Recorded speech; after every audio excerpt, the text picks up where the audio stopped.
Good morning to all of you, dear students. My name is Keshav from Green Park Senior Secondary School. Students, we were studying our second chapter, A Gift of Chappals, which was written by Vasant Surya, and we have completed our first part. Now it's time to study second part. So please request you to open your second part of this chapter. Okay, here we are.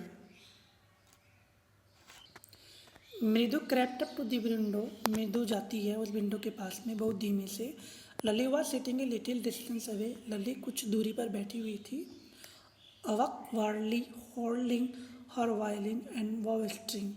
और उसने बिल्कुल मतलब असहज थी, उसे मतलब थोड़ा सा अजीब सा लग रहा था. होल्डिंग हर वायलिन, उसने पकड़ा हुआ था वायलिन एंड वाव स्ट्रिंग, और उसके साथ में वायलिन के साथ में एक वाव स्ट्रिंग भी होती है, वो दोनों पकड़े हुए थे.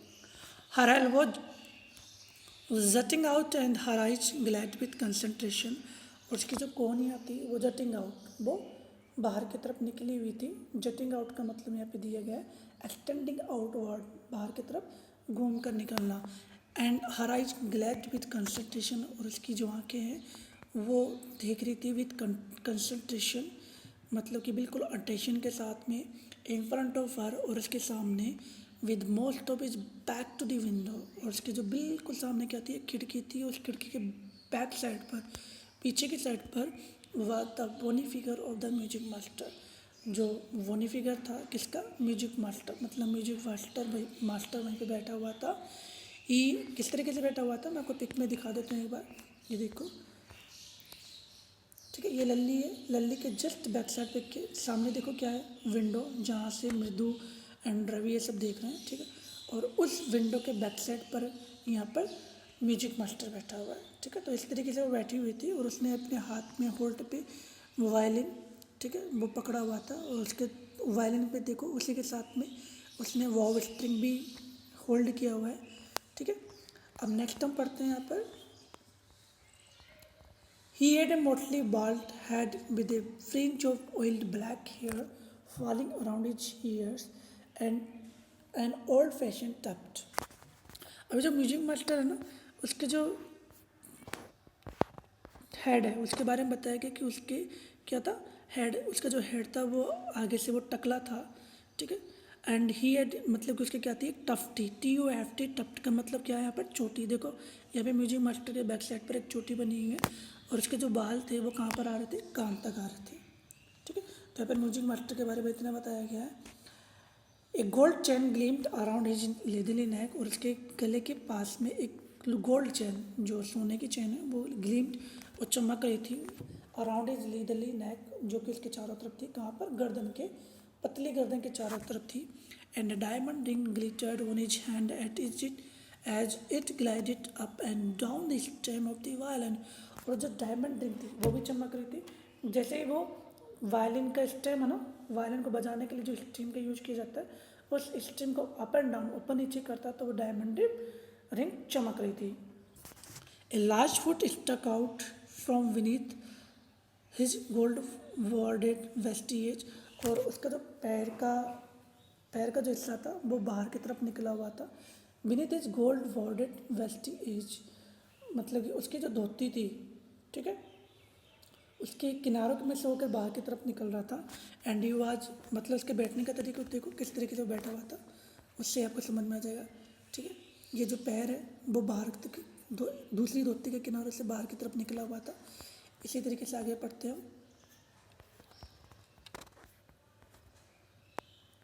And he was beating time on the floor with the scrawny big toe, और क्या कर रहा था, जैसे भी बजा रहा था, ठीक है, वायलिन को जैसे बजा रहा था, और तो वो क्या कर रहा था, ऑन द मतलब बजाते समय, वो जिस समय वो बजा रहा था उस बजाते समय ऑन द फ्लोर, फर्श पर, with the scrawny big toy, अपने पैर के जो पंजे होते हैं ना आगे के, मतलब कि उससे ज़ोर ज़ोर से वो थप थप की आवाज़ कर रहा था, मतलब बजा रहा था. ठीक है, धुन के साथ साथ में वह पैरों से थप थप की आवाज़ से जब बजा रहा था. He played a few notes, उसने कुछ नोट्स बजाए. नोट्स का मतलब यहाँ पर होता है जो पिच होती है ना म्यूजिकल साउंड्स की, उसे नोट्स कहा जाता है, जिसे हम लय ताल भी बोल सकते हैं, धुन भी बोल सकते हैं. Lally stumbled behind him on her violin, और लली उसका अनुसरण कर रही थी, मतलब कि फॉलो कर रही थी उसको। जिस तरीके से वह बजा रहा था उसी तरीके से लली भी उसे बजाने की कोशिश कर रही थी।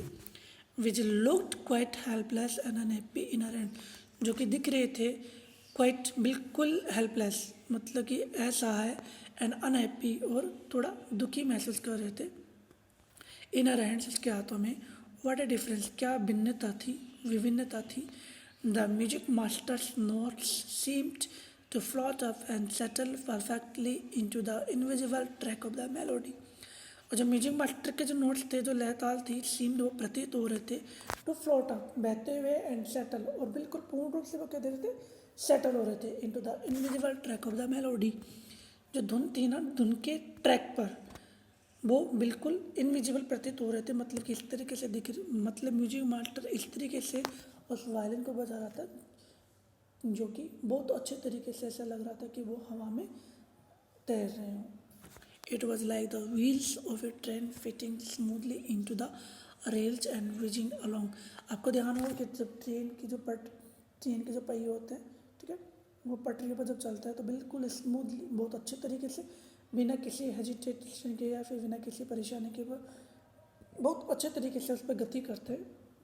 उसी तरीके से म्यूजिक मास्टर जो म्यूजिक को बजा रहा था, ठीक है, जो साउंड क्रिएट कर रहा था, जो नोट्स बना रहा था, ठीक है, वो बहुत अच्छे स्मूथली तरीके से कर रहा था।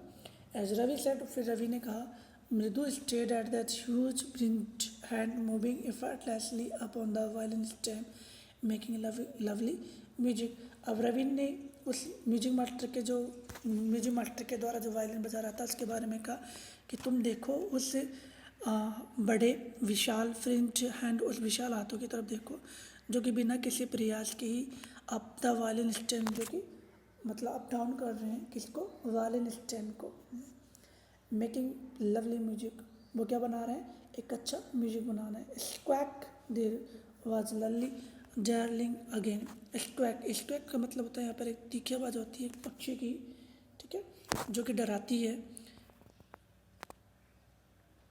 कि देयर वाज लली ड्रेलिंग अगेन, मतलब कि लली ट्राई कर रही है, कोशिश कर रही है उस धुन को ट्रैक पर लाने के लिए, ठीक है, DERAILING के मतलब है उस धुन को वापस ट्रैक पर लाने की कोशिश करना। अम्मा केम ए वेल फ्रॉम द गेट, अम्मा केम ए वेल फ्रॉम द गेट, तो दरवाजे से जो पर्दा होता है ना, वहाँ से आती है, अम्मा हो, रवि सेंड दैट फैगर अवे, उस जो भिखारी है ना उसे वापस भेज दो।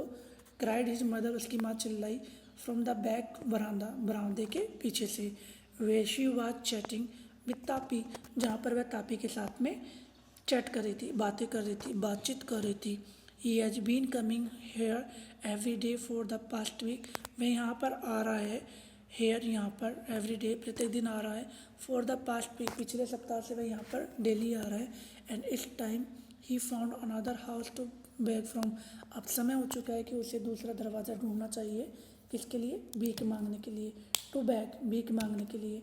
पाती एक्सप्लेन टू तापी, पाती ने एक्सप्लेन किया, बताया, समझाया, टू तापी, किसको, तापी को। ओके स्टूडेंट, आज हम इतना ही करेंगे, बाकी का जो इसका नेक्स्ट पैराग्राफ है, Mridu and Meena followed Ravi out, ये हम कल स्टार्ट करेंगे। तो प्लीज़ आपको जो भी आज पैराग्राफ पढ़ाया गया उन पैराग्राफ को रीड आउट करके एक बार अच्छे तरीके से समझ लीजिएगा। कहीं पे भी कोई भी इशू आ रहा हो, in that case please problem book में नोट डाउन कर लीजिएगा, एंड स्पेलिंग मीनिंग को लर्न करने की कोशिश कीजिएगा। Thank you, thanks a lot of you.